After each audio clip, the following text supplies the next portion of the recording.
Hey, Mikey, I got a joke for you. When don't you? This is a thinking person joke. You ready?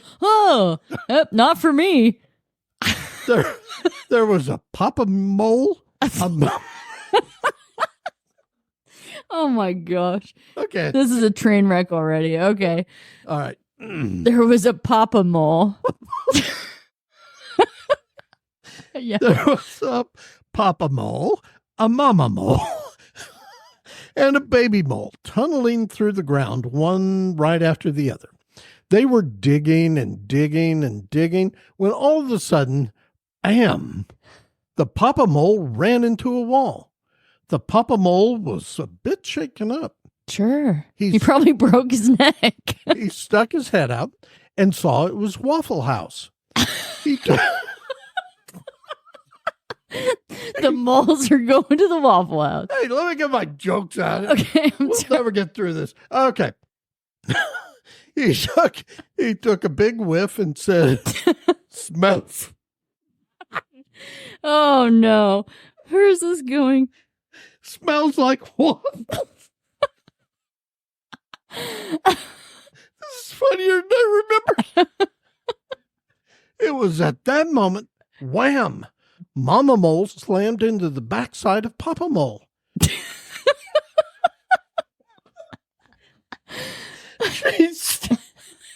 What does Mama Mole say?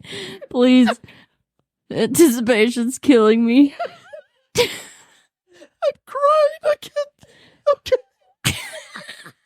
I can't even help you because you blacked it out. Oh, she stuck her head out, took a big whiff, and said, smells like pancakes. The baby mole was still tunneling when wham, he slammed into the backside of Mama Mole and the Papa Mole. He collected himself, stuck his head out, took a big whiff, and said, smells like molasses. Okay, I have another joke. I was thinking Mama Mole was going to say that, but no, baby bringing up the back on that. Okay, I have another joke, and this one actually ties to today's episode. You know how we throw around the word hero so much nowadays? What about all the other times this week when someone had to tackle a naked guy in a Waffle House at 3 a.m.? Yeah, it's a good thing I'm not a guy because I may have been the guy naked in the Waffle House, but I'm not a guy, so it was me.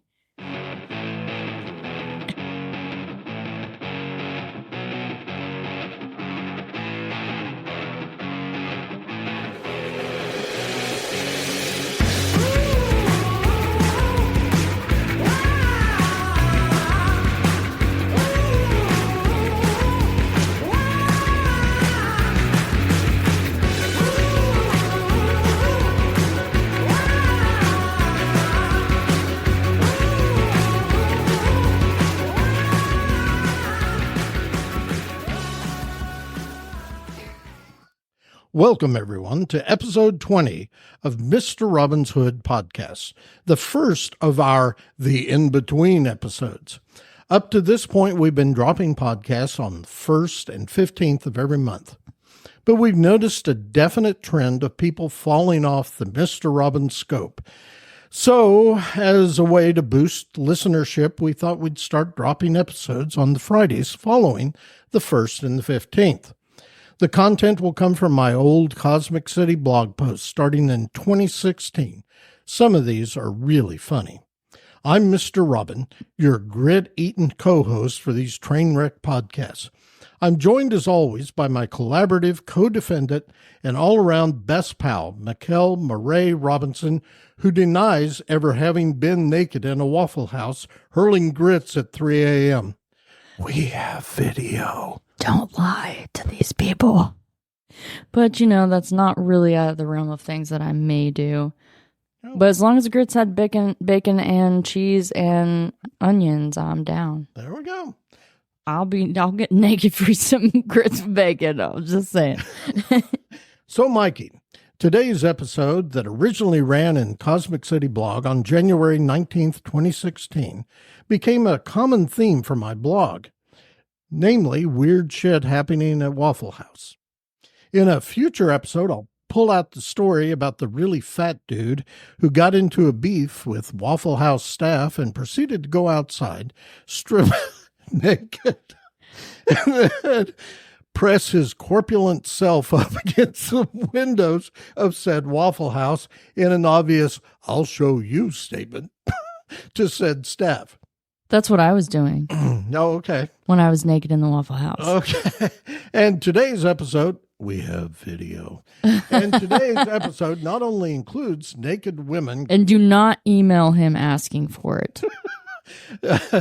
Today's episode not only includes naked women grit wrestling in Waffle House, but women dipping their hair in the pots of water they use to cook grits at Waffle House. But I digress. I won't spoil it for everyone. The original title of this blog post was Grits, Naked Women, and Hairstylists. How's that for a hook? Ready? Here we go. In a universe that is ever changing. Sorry. I was inspired. Oh, you want to do it? Well, I was just inspired. I don't know. Okay. Go ahead. Okay. That's all I got. In a universe that is ever changing, it's always good to know that there are a few constants. You know, those things you can always count on. For me, one of those has always been Waffle House restaurants. The first one I ever visited was the old Waffle House located, literally, under the Mississippi River Bridge in West Memphis, Arkansas. They've since moved that location further back, but I think it's still only a mile from the bridge in West Memphis. What I always liked about Waffle Houses is that no matter where in the U.S. you were, you could always count on things being just so. By that, I mean consistent, delicious coffee, a bowl of grits made to perfection, not too thick, not too thin, just right. And wherever you stumbled into a Waffle House, you could do it 24 hours a day. I love this country. In fact, as I wrote this, I realized that the only thing I don't think I've ever had at Waffle House is a friggin' waffle. Kind of odd, huh? I've never had a waffle there either. Just putting that out there. Yeah, but I'm sure they're masterpieces too. I'm sure. You may have noticed that I'm using a lot of past tense words here. Sigh. I need to do the sound effect. I'm afraid Waffle House is on the slow slide to grits hell. I recently came across a couple of articles of weird occurrences in Waffle Houses across the country. But before I delve into those messes, I will tell you that I found myself in Oklahoma City early yesterday morning after dropping my daughter off at the airport. There's a fairly new Waffle House on Meridian Avenue there. So in the interest of investigative bloggalism, I decided not a word. I decided to take a seat inside and have some breakfast. Hey, I'm doing this for you people. I can sum up my visit in 6 words. Too much drama in the OKC. It's kind of hard being Snoop D-O-double-G, but So it appears that I arrived as the shifts were shifting. The guy behind the counter doing the cooking was actually one of the managers, as it turns out. It seems the morning shift cook was late. There were a couple of waitresses finishing up their pre-shift breakfast. The late-night cook was at the counter next to me having his post-shift breakfast. In the middle of it all, I look out the window and what did I see? Popcorn popping on the apricot tree. Sorry. No, that's not bad. You're really good at this. And see a guy in a bright white, I'm talking nuclear flash white here, Tommy Hilfiger coat, getting out of a bright white Lexus and come strolling in. You can't go to a Waffle House in a bright white Tommy coat Hilfiger coat or a Lexus. I mean, all I see on this guy is egg yolk. I mean, it's like, carry on. But it turns out he's the morning cook. Oh shit! They must. This is just my second job. I work the stock market from 3 a.m. to 5 a.m. I'm a day trader. They must pay real well at Waffle House. He's complaining about how cold it is and that he needs something warm in his stomach before he can cook. A female manager is following him up and down behind the counter, nipping at him for being late, saying things like, "You have a job for now. Do it. And you're a grown-ass man with a car and you can't get to work on time." Mr. Late to Work, for the most part, ignores her, getting himself a tall tumbler of orange juice and carefully hanging his Tommy Hilfiger coat. When she's out of earshot, he starts mumbling to the other employees about her. I hurried through my breakfast and got out of there before someone started shooting. Well, I tried to hurry through my breakfast. Ugh. Hopefully the manager who was doing the cooking is extremely good at something else. Cooking ain't it. The bacon was overdone, and the grits, my goodness, the grits were just awful. But then I don't know why I would expect anyone in Oklahoma, except me, to be able to cook a pot of perfect grits. I can. I'm sure that's true. As Southern as we all like to claim to be, at times when it suits us, there's nary a grit eater among us. That was enough for me. I determined that Waffle Houses, one of those constants in my universe, is rapidly devolving into a gritless franchise, the likes of which only a Denny's could exceed. It was then that I realized that the other stories I had heard about Waffle Houses must be true. Take, for example, a story that comes to us from the Atlanta Journal-Constitution. I'll bet they know good grits down in Atlanta. They better. Wherein a woman, presumably dining at a Waffle House in Kennesaw, Georgia, stripped naked and went on a rampage. And it wasn't me. Punching, well, that's a first. Stop it. Punching one woman in the face and breaking her nose, and then heaving plates of food everywhere. I'll bet she's stripped naked so as not to get any blood or egg yolks on her clothing. Smart move. She probably also didn't wear a white Tommy Hilfiger coat. Yeah, or drive a white Lexus. The real trouble began when the cops showed up, and she began throwing plates at them. While trying to subdue her, she managed to scratch one of the cops' face. Oh, bad news bears. In the end, she was charged with aggravated battery and a damage to a place of business, assault, obstruction, and, of course, public indecency. Sometimes I wish I just could do that. Like, just be okay with doing that. Yeah. Like, that sounds fun until I go to jail. Well, there is a whole jail part. That part kind of makes me not want to. Well, I'm happy to say that my visit to the Waffle House on Meridian didn't involve any female nakedity. Yeah, because that wasn't the time I got naked there. Oh, okay. It was previous. We got to go back and see if they had surveillance. They don't. This is all a lie. I've never gotten naked in a Waffle House, but now I'm kind of considering it. Don't involve.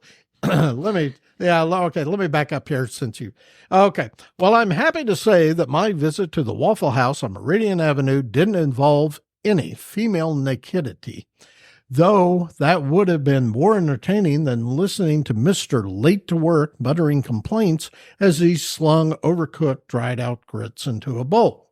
The next incident, which occurred only days before the naked Waffle House romp above took place, involved the firing of 2 Waffle House employees who were apparently styling their hair using kitchen equipment at a Waffle House in Arkansas. This one comes to us from the Huffington Post website. Wait, does it tell you more about what they used? Yeah, I'm getting there. Listening. I'm getting there. Okay. Have a little patience. I'm bad at that. 2 customers, just minding their own business and trying to enjoy their Waffle House breakfast, probably with really good grits, discovered hairs in their meal. Oh, bonus. They looked up to see one of the cooks dipping her hair into the water pot on the stove and then drying it with one of the towels they use behind the counter. One of the customers managed to get video of the incident and handed it over to a TV news department, which of course ran it. Waffle House Corporate in Georgia, where the grits generally come with a slab of ham and red-eye gravy, immediately fired the 2 employees involved and then dealt with an investigation by the local health department. Okay. Stop right there. 1, she dipped her hair in a water pot on the stove and then dried it. Mhm. Okay, I was thinking they were using like the tongs to like style it, or like I don't know, like the thing they cook the waffles in to like make crimps or something. Like that was lame. I dipped my hair in a pot of water and dried it. Like whoop-de friggin' do on that.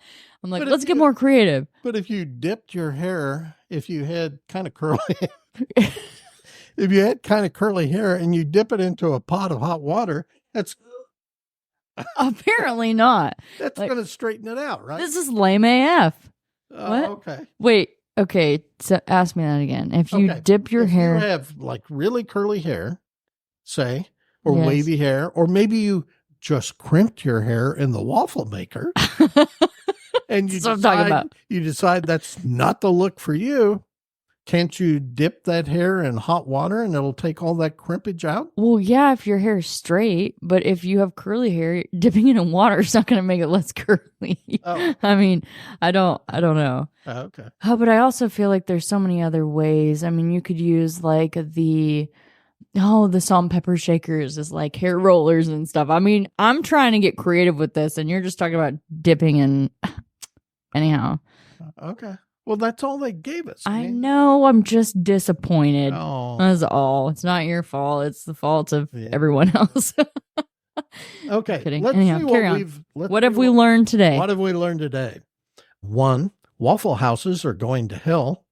2, nobody in Oklahoma except me and maybe Mikey can make a proper bowl of grits. 3, Meridian Avenue in Oklahoma City is a freak parade even after the sun comes up. And 4, I've obviously done something wrong in life that I don't wear Tommy Hilfiger jackets or drive a Lexus or work at Waffle House. I could see you at a Waffle House. Not in a Tommy Hilfiger jacket. Maybe in the Lexus. But definitely at the Waffle House. Making those award-winning grits that you've never won any awards on, but probably could have. I probably could have. So that's it for the first installment of the In-Between episodes. We hope you enjoyed that.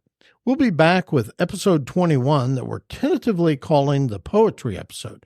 That one drops on October 15th. If you have any questions for either Mikey or myself about today's episode or any other darn thing, you can email us at mr.robin@mrrobinshood.com or mikey@mrrobinshood.com. Also, you can find us on Facebook at Mr. Robin's Hood Podcast.